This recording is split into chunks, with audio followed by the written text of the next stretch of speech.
So, I hear you're on welfare. Aren't you ashamed?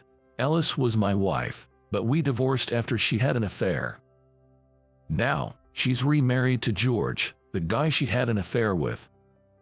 I wonder who told her I'm receiving welfare. It's true that I'm currently unemployed, but I saw it as a reward for getting through a tough year. Who are you mistaking me for? I'm not on welfare. What? But you left your job, right? Aren't you on welfare because of that? Alice seemed more shocked and unsettled than I had imagined. I kept a straight face and said to her, "Well, I do have assets worth $10 million. My name is John Smith. I'm a 42-year-old IT engineer. You might think it's a stylish and cool job just by hearing my profession. But my daily life as an IT engineer was somewhat lackluster. I live quite far from downtown, so my commute is lengthy. Every morning I woke up early and spent 2 hours commuting by bus and train. I worked quietly, and if I missed the last train due to overtime, I stayed at a cheap inn because I couldn't afford a hotel. I didn't drink and interact much with colleagues, so my days would end with just the commute between home and office. Once I got home, I would seclude myself in my room and delved into developing cell phone apps as a hobby. Some apps I've developed were already released and used by many. I wasn't into gambling or investing, but maybe buying lottery tickets every New Year's Eve was an exception. I've been doing it for years. Sometimes I won small amounts and felt joy. My life was monotonous and solitary, rarely sharing happiness with anyone. I guess days would pass as it was, and I'd age. Thinking about it felt a bit lonely. But for that time, I just drifted along. In such circumstances, a twist of fate led to my marriage. My wife's name was Alice. She was 4 years younger than me. A few of my scarce friends, concerned about my lack of female companionship, introduced her to me.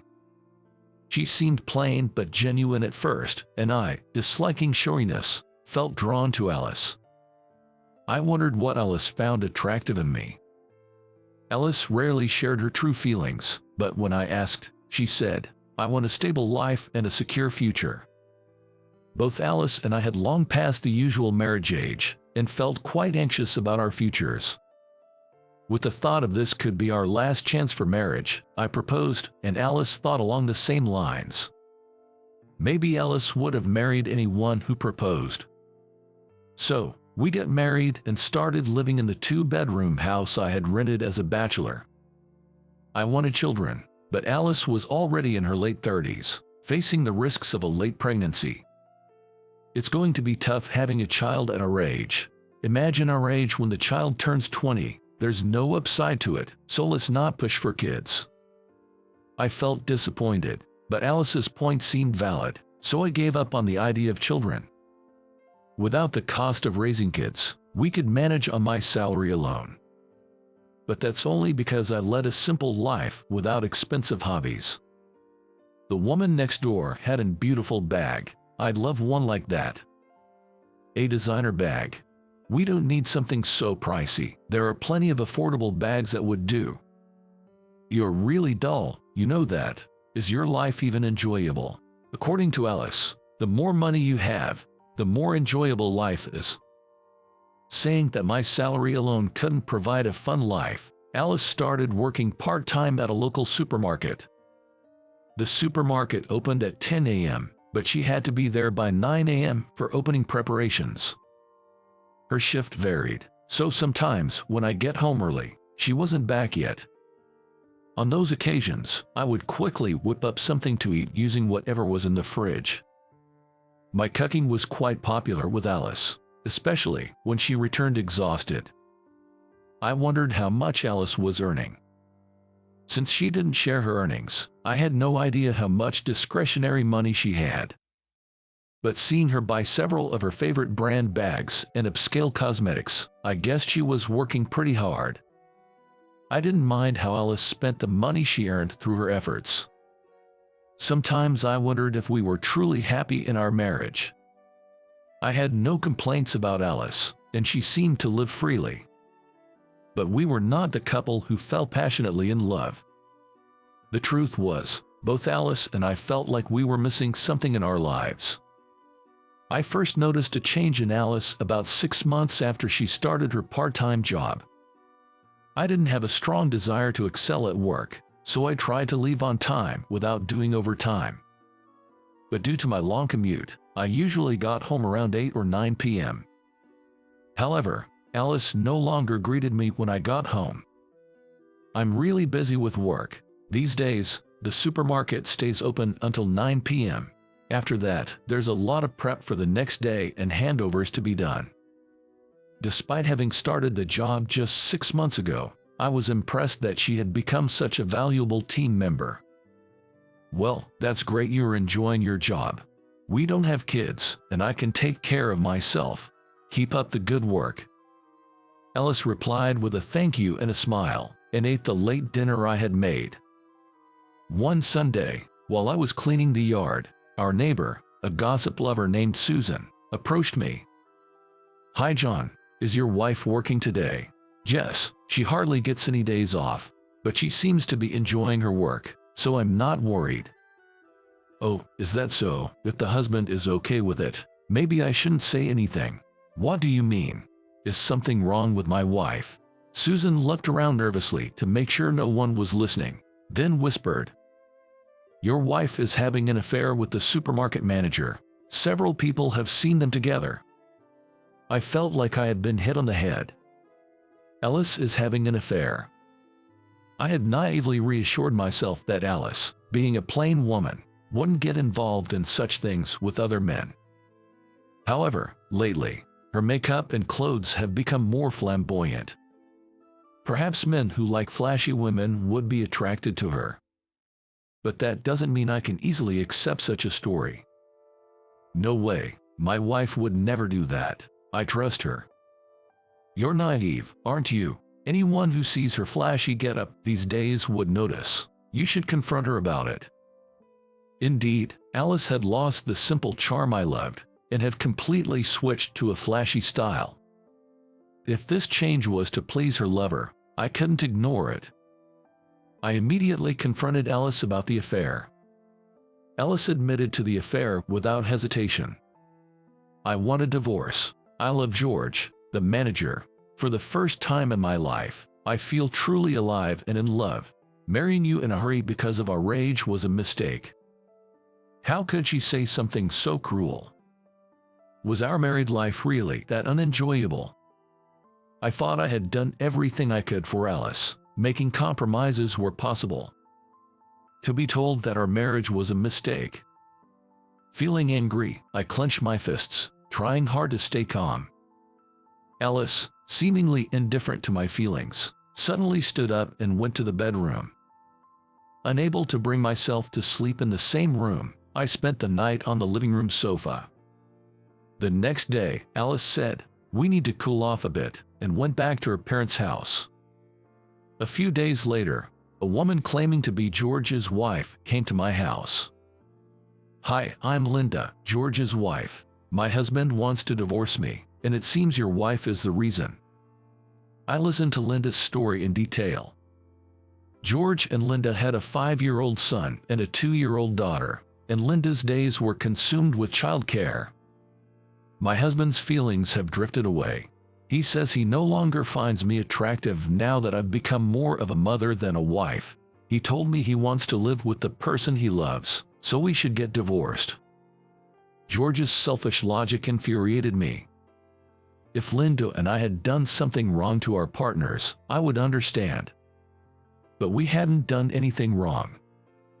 At most, our plain and steady lifestyles led to a lack of excitement. What does he mean by "I want to live with the person I love, so let's get divorced"? For Alice, I was just a boring existence, as Linda was for George. "If we divorce, I will demand alimony from your wife. You should also claim it from George. They'll probably marry each other, but I don't want them to have an easy start to their marriage life." I felt the same way. Linda was being discarded by George, and I was being abandoned by Alice. Meeting Linda and talking to her helped me decide the divorce with Alice. I understand. I will also claim alimony from George and my wife. You should do the same, Linda. Money alone can't make people happy, but it's better to have some. Let's seek our own happiness. So, Alice and I got divorced, and Linda did the same with George. Alice and George quietly paid the alimony and child support we demanded. It was as if, now that they had found their true love, money didn't matter to them anymore, and no words could reach them in their delirium. I just wanted to say, do whatever you want. Alice and George moved out of town and started living in the next town over, and I threw away everything Alice had used and started a new life. Even after the divorce, I continued living in the rental house I shared with Alice. I didn't want the hassle of moving to a different apartment and thought it best to wait until I was more prepared for such a change. After the divorce, I quit the job I had for many years and started spending my days leisurely at home. I knew the neighbors were gossiping that I quit my job because of the shock of the divorce. But I didn't care what they said. Working on my computer whenever I liked, and dedicating myself to gardening when the weather was nice.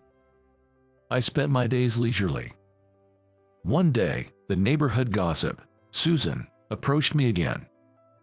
John, did you quit your job? You're always home during the day.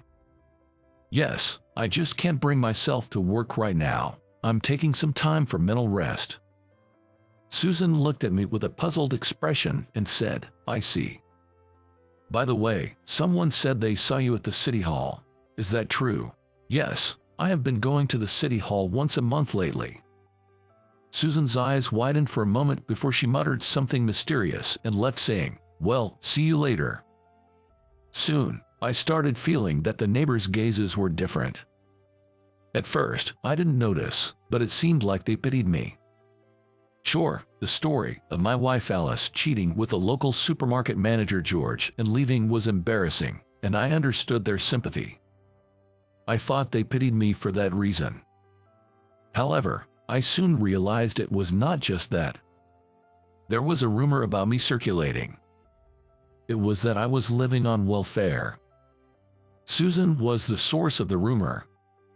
She deduced this from the fact that I was jobless and always at home, going to the city hall once a month, and still living in a shabby rental house despite my divorce.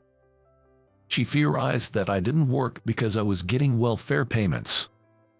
That my monthly city hall visits were to collect welfare checks. And that I couldn't move out of the shabby house because living in a nicer place would disqualify me from receiving welfare. I just smiled wryly, thinking, so that's what it is, but continued my days as usual. Indeed, I'm not working right now. But I considered it a reward for overcoming the pain of divorce. One day, I went to a shopping mall a bit far from home to buy gardening supplies. After shopping, I sat on a bench to relax and spotted a familiar woman. It was Alice. Alice was dressed in cheap clothes, hardly looking well off, and quickly approached me when she saw me. It's been a while. How have you been? She asked. As I didn't respond, she just sat down beside me. She stared at my clothes, confirming that I was still dressed plainly as ever. With a smirk, Alice said to me, so, I heard you're on welfare. Aren't you embarrassed? I couldn't believe that the rumor had reached Alice, living in the next town. After betraying me and causing me so much pain, was she now mocking my misery? The first thing I felt upon hearing her words was that she probably wasn't in a happy situation herself. If Alice were happy, she wouldn't bother about me and would have just passed by. Unhappy herself, she couldn't resist the urge to hear about someone else's misfortune. In other words, she wanted to feel better by finding someone worse off than her. I had heard about Linda's recent situation. After receiving alimony and child support, Linda was receiving every possible allowance and worked hard. She must be living more comfortably than Alice, who was financially strained after paying alimony and child support. So, hearing about Linda probably infuriated Alice.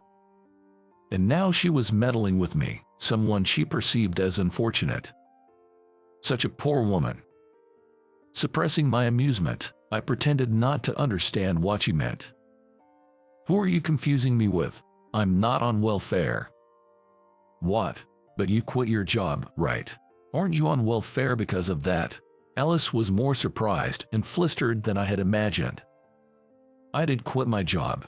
Living without working isn't bad, but it would make life boring. Right now, I'm preparing for the next chapter of my life. Once I'm ready, I plan to move out of that rental house. Alice's face turned increasingly anxious. How can you live without working? And I heard you go to the city hall once a month. Isn't that to collect welfare? Susan's notorious gossiping. I didn't expect the rumor to be this detailed. I explained to Alice deliberately. The reason I can live without working is that I have money. My monthly visits to the city hall are for the legal consultations they provide. I've rested enough and I'm thinking about starting a business. Money. Starting a business. Alice became more confused.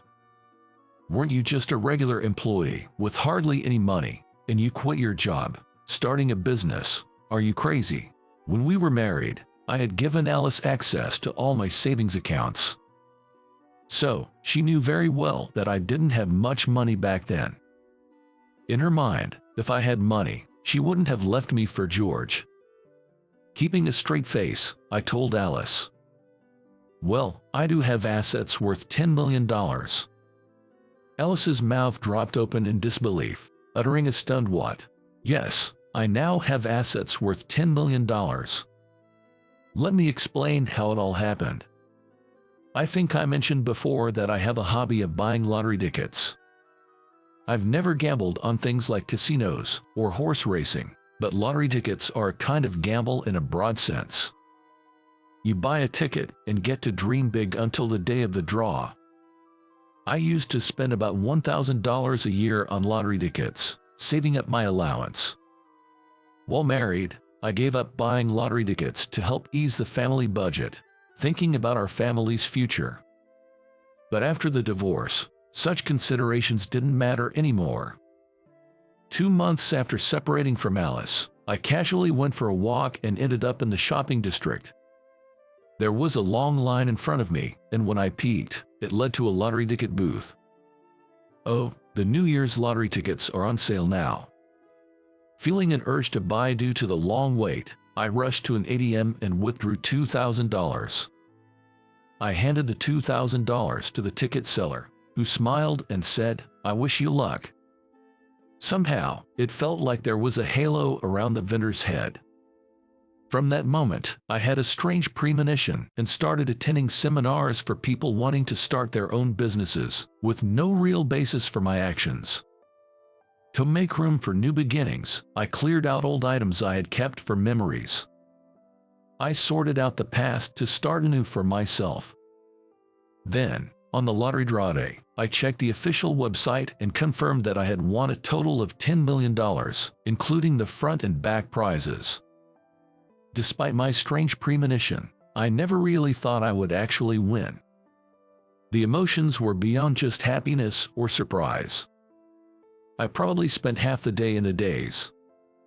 Having received $10 million, I tried not to change my life drastically. I kept the win a secret to myself. I didn't even tell my parents about it. I knew that if people found out, suddenly unknown relatives and best friends would appear out of nowhere. Building a mansion would have been a dead giveaway. I decided not to indulge in frivolous luxuries, saving the money for what I truly wanted to do. First, as a reward for years of hard work, I took some time to relax. I resigned from my job and spent more time gardening, basking in the sunlight. Gardening turned out to be quite interesting, and my small garden soon bloomed with vibrant colors. After 2 months, I got bored of resting and began looking for collaborators to prepare for starting my own business. It felt like my unremarkable life and the failure to find a good partner were trials for this reward of $10 million. Being able to tell Alice about my assets now is like a reward from God for all the hardships I endured. Another stroke of luck was that the lottery win happened after our divorce. If I had won it while I was married to Alice, she would have probably squandered it. Eventually, Alice came to her senses and started interrogating me fiercely. "Why didn't you tell me you had assets worth $10 million when we were married?" Alice asked. "I didn't have such assets while we were married, but I had no intention of clarifying that." I feigned ignorance and smiled. "So, you're saying you wouldn't have divorced me if you knew?" Alice, struck by the core of the matter, stuttered. "Well, that is, you married me in a hurry, right? Now that you've found true love, you should be happy with George." Alice screamed in frustration. "Don't joke with me, you big liar." Although being called a liar was slightly irritating, I couldn't help but feel sorry for Alice. I knew she was currently struggling financially.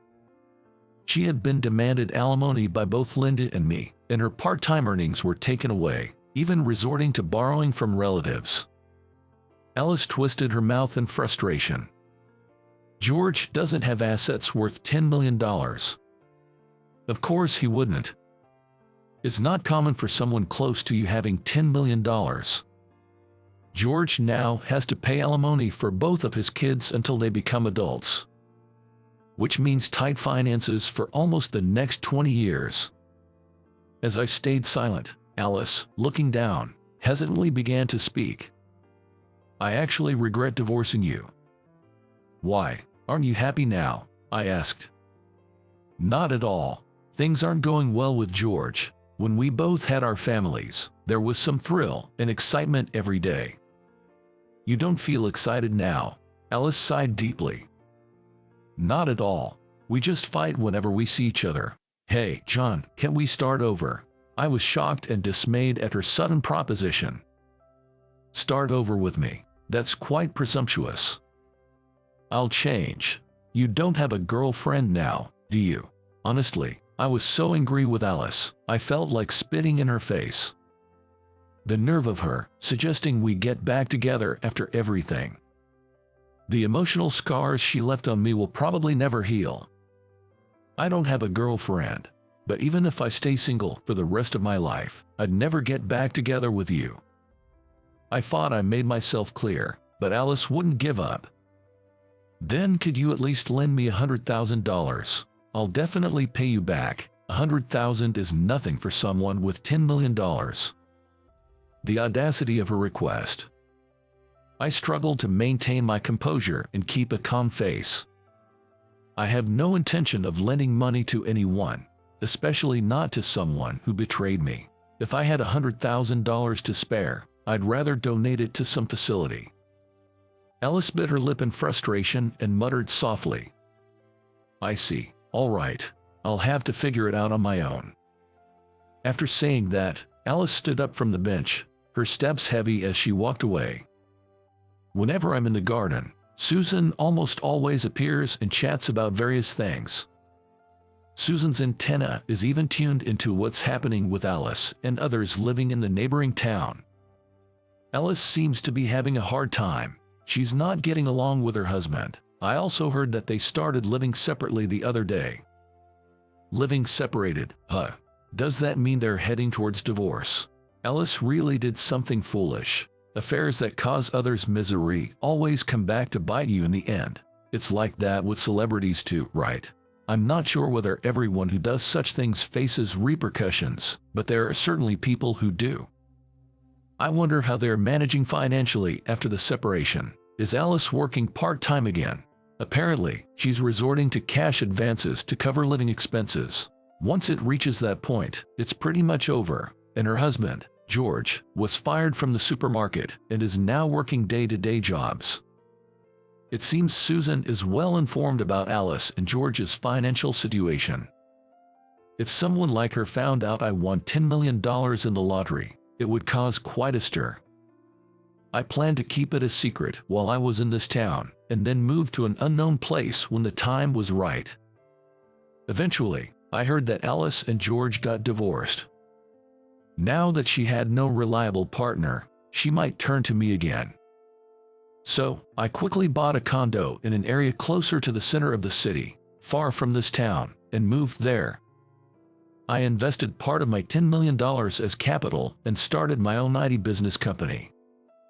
I rented a small office and began with just 3 employees, including myself. Not even my closest employees know about my $10 million asset.